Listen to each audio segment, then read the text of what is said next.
காவல் நிலையத்துக்கு புகார் வருது. உடனடியாக அங்கே இருக்கின்ற உதவி ஆய்வாளர் உள்ள அந்த இடத்துக்கு போறாரு. பேச்சுவார்த்தை நடத்திட்டு இருக்கிற அந்த காவலர் உதவி காவல் ஆய்வாளரை கழுத்தை அறுத்தே போடுறாங்க. இது யாரு? ஒரு சப் இன்ஸ்பெக்டர். அவர் அந்த குற்றச்செயலில் ஈடுபடுவதை தடுக்க சென்றவரை கழுத்தறுத்து கொலை செய்கிறார் என்று சொன்னால் எவ்வளவு கொடுஞ்செயல். அப்ப அவர்களுக்கு மனசுல ஒரு பயம் இல்லைல்ல. இன்னைக்கு பயம் இல்லைன்னா எந்த குற்றத்தையும் தடுக்க முடியாது. எல்லோருக்கும் பாதுகாப்பு காவல்துறை தான். நம்ம ஒரு காலத்தில் ஸ்காட்லாந்து காவல்துறைக்கு இணையாக போற்றப்பட்ட காவல்துறை இன்னைக்கு செயலிழந்து இந்த ஆட்சியில காட்சியளிக்குது. ஏதோ அரசியலுக்காக நான் பேச நினைக்க வேண்டாம். இங்க வந்திருக்கிறீங்க பல கட்சியை சேர்ந்து எனக்கு தெரியும். அதனால நான் அரசியல் பேசாத. உங்களுடைய கோரிக்கைகள் என்ன? அந்த கோரிக்கைகள் அடிப்படையிலே அனைத்து இந்திய அண்ணா திராவிட முன்னேற்ற கழகம் அமைந்தால் அதை நிவர்த்தி செய்வதற்கு அதற்குண்டான பரிகாரம் கிடைப்பதற்கு தான் நான் இதை பேசிட்டு இருக்கிறேன். இல்லைன்னா அதை பத்திரிகையில் ஒரு மாதிரியா போட்டுருவாங்க. மருத்துவத்துக்கும் தேவையான பாதுகாப்பு வழங்கப்படும். உங்களுக்கு மட்டும் இல்ல, அனைவர்களுக்குமே வழங்கப்படும்.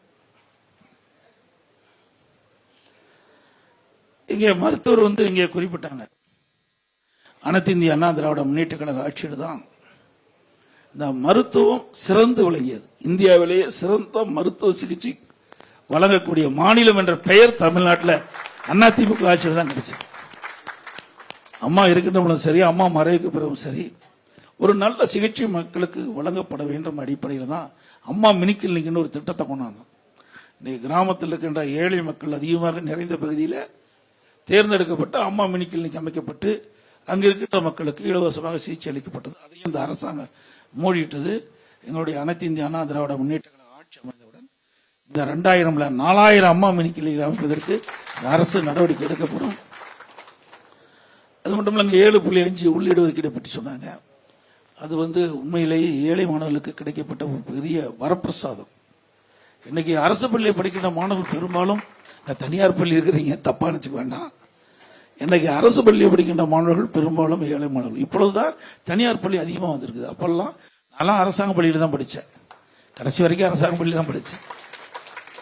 ஆனா இன்றைய தினம் வசதி வாய்ப்பு கூடுதலாக இருக்கின்ற காரணத்திலே அங்கங்கே தனியார் பள்ளி வந்த காரணத்திலே நம்முடைய குழந்தைகளை தனியார் பள்ளியில் படிக்க வைக்கிறோம். அதே வேளையில் இன்றைக்கு பெரும்பாலும் ஏழை குழந்தைகள் தான் தனியார் பள்ளி அரசு பள்ளியை படிக்கின்றது.